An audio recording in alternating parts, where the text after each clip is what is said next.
சமுதாயத்தின் நம்பிக்கை மாத இதழ் அப்பா பதிப்பகம் இணைந்து வழங்கும் நேர்மையாளர் சகாயம் IAS அவர்களின் அனுபவ பதிவில் கடைசி தரையில் கண்டாங்கி சேலை சென்னை புத்தக கண்காட்சியில் விற்பனையாகி கொண்டிருக்கிறது. கண்ணியமாகவும் நாகரிகமாகவும் எதிர்க்கட்சி உறுப்பினர்களின் செயல்பாடுகள் இருக்கிற போது அது நேரடியாக ஒளிபரப்பு செய்யப்படும். அதுல ஒன்றும் தடை இல்லை. இல்லை, இது வெளிப்படைத்தன்மையாக ஒரு தெரிஞ்ச விஷயம். நம்ம என் நண்பர் தனியரசு அவர்கள் ஒரு முழு பூசணிக்காய சோத்துல மறைக்கிற மாதிரி அப்படியே பூசி மெழுகி சொல்றாரு. கடந்த அதிமுக ஆட்சியில் அவர் உள்ள உட்கார்ந்தாரு. ஜெயலலிதா அம்மா வாதத்தையும் தேமுதிக விஜயகாந்த் வாதத்தையும் எவ்வளவு அழகா காட்டினாங்க. மாறி மாறி மாறி மாறி ரெண்டு பேரும் பேசுறது. இவங்க சேலஞ்ச் பண்ணாங்க, நீங்க அரவங்குறிச்சி தொகுதி நினைக்கிறேன் அந்த இடைத்தேர்தலில் சவால் விடுற நிக்க முடியுமா இல்ல அவர் பேசினாரு. விஜயகாந்த் பேசுனதையும் ஜெயலலிதா பேசுனதையும் மாறி மாறி காமிச்சிருந்தா அவரையே உச்சநீதிமன்றத்துக்கு சொல்லி முடிச்சாதான் உங்களுக்கு புரியும். நீங்க நடுவுல பேசுனீங்கன்னா புரியாது. என்ன சொல்றேன், இவர் சொன்னாரு என்னன்னு, பெண்ணகரம் தொகுதியில 3வது இடத்துக்கு வந்தீங்களா, அது காட்டினாங்களா இல்லையா? பெண்ணகரம் தொகுதியில் 3வது இடத்துக்கு வந்தீங்களா, நீங்க மட்டும் எப்படி வந்தீங்க, காட்டினாங்களா இல்லையா? அடுத்தது என்னன்னா, இவர் நாக்க துருத்தி சொல்றது. ஆனா ஆளுங்கட்சியில சொன்ன விஷயத்தை எதுக்கு மறைச்சாங்கன்னா, இப்ப நான் சொல்லிட்டேன் அந்த விஷயத்தை, கார்த்திகேயனும் அந்த வார்த்தையை உச்சரிக்க முடியாது, நானும் உச்சரிக்க முடியாது. ஆளுங்கட்சியில பேசின வார்த்தைகளை அதை உச்சரிக்க முடியுமா நம்மளால? அதைத்தான் மறைச்சாங்க. அந்த தரக்குறைவான வார்த்தைகள் அந்த பக்கத்துல இருந்து வந்தப்போ அது அந்த வார்த்தைகள் நம்ம இங்க பேச முடியாது. அதைத்தான் மறைச்சாங்க. இல்ல அந்த மற்றபடி என்னன்னா, அந்த பொறுப்பு ஆளும் தரப்புக்கு தானே இருக்கணும், சட்டமன்ற உறுப்பினர்களுக்கு தானே இருக்கணும். கண்ணியமா இன்னைக்கு அந்த மாதிரி ஏதாவது தரக்குறைவா பேசினாங்களா, எதிர்கட்சி பேசினாங்களா? நீங்க நேத்து ஃபுல்லா பாத்தீங்க. அதை நான் இப்ப சொல்றேன் உங்களுக்கு. கோயில் பிரச்சனை சம்பந்தமாக அதிமுகவை சேர்ந்த கடம்பூர் ராஜ் நேத்து பேசுறாரு, அழகா எடுத்து பேசுறாரு. கருப்பு சட்டை அவரை காட்டவே இல்லை. அதுக்கு பதில் அமைச்சர் சொல்றாரு, ஜூம் பண்ணி க்ளோஸ் அப்ல காட்டுறாங்க. அதே கடம்பூராஜ் பேசிட்டு இருக்கும்போது முதலமைச்சரை காட்டுறாங்க, அமைச்சரை காட்டுறாங்க, அவரை காட்டல. நீங்க கருப்பு சட்டை போட்டது தப்பி தவறியாவது நீங்க அந்த யூடியூப் சேனல்ல நீங்க பாத்தீங்களா? கருப்பு சட்டை போட்டு வரக்கூடாது, பேட்ச் எல்லாம் அணிஞ்சிட்டு வரக்கூடாது, அப்போ அதுதான் எடுத்துட்டு வராதீங்க. அப்போ நம்ம அப்பாவும் சொன்ன தொழில்நுட்ப கோளாறுன்றது கிடையாது. கருப்பு சட்டையை பார்த்தா தொழில்நுட்ப கோளாறு வந்துடும், அதுதான் அர்த்தம். ஏன்னா அங்க சட்டமன்றத்தில் என்ன சொன்னாரு, எதிர்கட்சி துணைத் தலைவர் திரு உதயகுமார் கேட்கும்போது தொழில்நுட்ப கோளாறுன்னு தான் சொன்னார். கருப்பு சட்டைனோ பேட்ஜோ நம்ம தனியார் சொல்ற மாதிரி அவர் சொல்லல. சபாநாயகர் சொன்னது ஆளுநர் விவகாரத்திற்கு இல்ல, எல்லாத்துக்குமே அவரு இல்ல இதுக்கு நாங்க எதிர்கட்சிகளை காட்டல. நீங்க உங்களுக்கு பயமான்னு கேட்கும்போது தான் அவர் சொன்னாரு, பயம் கிடையாது. இன்னைக்கு நீங்க சொல்றது, அதாவது சபாநாயகர் நீங்க அவர் வருகையில, கவர்னர் வருகையில தமிழ் தாய் வாழ்த்து பாடுறத கூட காட்டலன்றது இன்னைக்கு எடப்பாடி. நேத்து பிரச்சனை சொல்றேன். அதே அடுத்து நான் சொல்லி முடிச்சிடறேன். அடுத்தது அதே மாதிரி ஒரு கோயில் பிரச்சனைக்கு திமுகவின் பழனியாண்டியை கூடுறார் சபாநாயகர், அவரை க்ளோஸ் அப்ல காட்டுறாங்க. அதுக்கு அமைச்சர் பதில் சொல்றாரு. அதற்கு அடுத்தது சரஸ்வதியை கூப்பிடுறாரு சபாநாயகர், அவரை காட்டல. அதே நேரத்தில் தமிழக வாழ் உரிமை வேல்முருகன் பேசுற, நான் 4.25 மணி நேரமும் பார்த்தேன் சார், நேத்து மொத்தமா லைவ்ல பார்த்துட்டு சொல்றேன். அப்படியே எனக்கு பார்க்கும்போது அது விளையாட்டுத்தனமா இருந்துச்சு.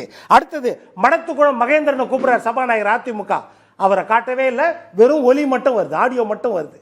அதுக்கு அடுத்தது பாத்தீங்கன்னா திமுக உறுப்பினர் உதயசூரியனை கூப்பிடுறாரு, அவரை க்ளோஸ் அப்ல காட்டுறாங்க. அதுக்கு அடுத்தது ஐடி மூர்த்தி ராயபுரம், ஜோசப் சாமுவேல் திமுக, அவங்கள கூப்பிடுறாங்க, அவங்க பேசுறாங்க. அதிமுக சூழல் கந்தசாமியை காட்டுறாங்க, அவரை காட்டவே இல்லை.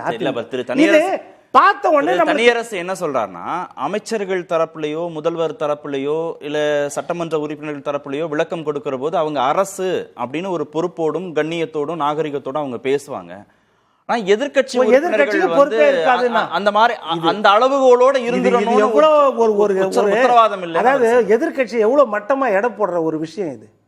ஒரு நாணயத்தின் 2 பக்கங்கள் சார், ஆளுங்கட்சியும் எதிர்கட்சியும்.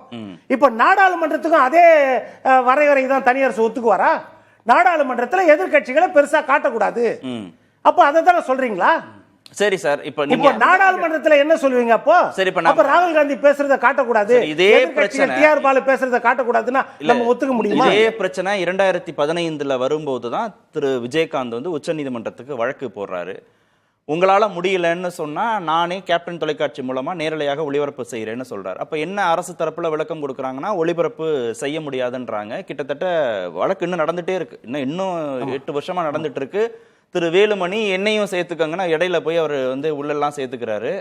இப்ப அதிமுக தரப்புலயும் அதை செய்யல. இப்ப அதை படிச்சுட்டா திமுக தேர்தல் வாக்குறுதியில டிஆர் பாலு தலைமையில இருக்கிற 8 பேர் கொண்ட குழு, கனிமொழி அதுல இருக்காரு, ஆர் ராசா இருக்கிறாரு, மொடக்குறிச்சி நம்ம சுப்புலட்சுமி தகஜேசன் இருக்காங்க. அத்தனை பேரை சேர்ந்து ஸ்டாலின் கையெழுத்து போட்டு கொடுத்த 2021 தேர்தல் வாக்குறுதியில 375வது வாக்குறுதி. அதிமுக காலத்துல இருட்டடிப்பு செய்தாங்க, நேரடி ஒளிபரப்பல.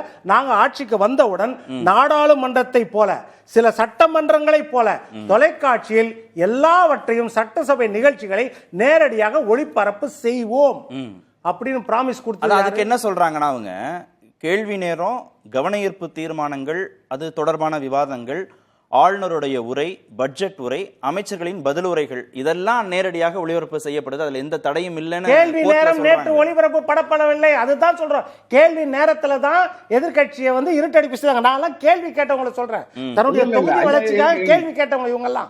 நான் வந்து கடம்பூர் ராஜில இருந்து சொன்னேன், அத்தனை பேரும் அவங்க வந்து அமைதியா கேள்வி கேட்டுக்கிறாங்க. அந்த பிரச்சனை எல்லாம் முடிஞ்சு போய் வெறும் கேள்வி கேட்டு அதற்கு அமைச்சர்கள் பதில் சொல்றாங்க. பொன்வில்சன் சார் 4.5 மணி நேரம் ஒட்டுமொத்த பேரவை நிகழ்வுகளையும் நேரலையா பார்த்துட்டு வந்து சொல்றாரு. யார க்ளோஸ் அப்ல காமிச்சாங்க, யார இன்னும் நேரம் இல்ல, இன்னும் நான் 20 பேர் சொல்லுவேன். நேரம் இல்ல, ஆடியோ மட்டும் யாருக்கு வந்துச்சு அப்படின்னு நல்லா தெரிஞ்சது. அது அதாவது இதை மறைக்கிறாங்க, அது அரசியல் இருக்கலாம், இல்லன்னு சொல்லல. இதை மறைக்கிறாங்க, இதை காமிக்கிறாங்க, இதை மறைக்கிறாங்க, இதை காமிக்கிறாங்க அப்படின்றது மாறி மாறி அந்த காட்சி. அதாவது சபாநாயகர் லெப்ட்ல பார்க்கும்போது சார் நீங்க பாத்தீங்கன்னா தெரியும், அவர் இடது பக்கம் பார்க்கும்போது அது மறைக்கப்பட்டது, வெறும் சபாநாயகர் தான் காட்டப்பட்டது. அவர் வலது பக்கம் பார்க்கும்போது அமைச்சர்களையும் முதலமைச்சரும் காட்டப்பட்டது. இதுதான் நீங்க பார்த்த உடனே தெரியும். இல்ல திரு தனியரசு, இபிஎஸ் ஓட கேள்வி என்ன கேள்வினா, ஆளும் கட்சி வரிசையோடும் சபாநாயகரோடும் முடிந்து விட்டதா சட்டப்பேரவை? சட்டப்பேரவையின் கேமராக்கள் இன்றும் எதிர்கட்சியின் பக்கம் திரும்பவே இல்லை. எதிர்கட்சி வரிசை உங்களை அவ்வளவு அச்சுறுத்துகிறதான்னு அவர் முதல்வரை பார்த்து கேட்கிறார். ஏன் எங்க பக்கம் கேமரா திரும்பாதா? சட்டமன்ற ஆளும் கட்சி சட்டமன்ற உறுப்பினர்கள், அமைச்சர்கள், சபாநாயகரோட இது முடிஞ்சு போயிடுதே, அந்த வரிசையோட முடிஞ்சு போயிடுதேன்னு கேட்கிறார். இல்ல இப்ப எடப்பாடி தரப்புல இருந்து ஆதரவா பேசுறீங்க அண்ணன் பொன்வில்சன் சரியா சொல்றாரு. அதாவது ஆடியோ, அவருடைய குரல் மறுக்கப்படல, காட்சி, அங்க என்ன காட்சின்னு உங்களுக்கு நல்லா தெரியும். யார் அந்த சார் எப்படி காட்ட முடியும்? இப்ப நீங்க சொல்றீங்கல்ல, அங்க கண்ணிய குறைவா, அங்க சில கட்டுப்பாடுகள், விதிகள் இருக்கிறது. அந்த விதிகளுக்கு புறம்பாக கேள்வி கேட்டா, அப்ப நீங்க வந்து கேட்கிற குரல் இருக்கிற அந்த அந்த குரல் அதை வெளியிட்டுட்டாருன்னு கனவே சொல்லிட்டாரு. ஆடியோ பேட்ச் அணியிறதோ, கருப்பு சட்டை அணியிறதோ, பேட்ச் அணியிறதோ, பதாக எடுத்துட்டு வர்றதோ சபாநாயகருடைய அதிகாரத்துக்கு உட்பட்டதா? அப்படி ஆளும் தரப்புக்கு எதிர்த்தரப்பு காமிக்க கூடாதா? உள்ள பேரவைக்குள்ள காட்டக்கூடாது, பதாகையில ஏந்தி வரக்கூடாது. எந்த பொருள் விலை, காய்கறி விலை இன்னைக்கு காய்கறி மாலையோட வந்தா வெளியேற்றிடுவாங்க. இப்ப குட்கா, புகையிலை பொருட்களை வந்து அன்னைக்கு கொண்டுட்டு வந்து இன்னைக்கு நீதிமன்றத்துல கடுமையான நடவடிக்கைக்கு இதே திமுக கரஞ்சரே ஆனாங்க. எங்க நடவடிக்கை யாரு?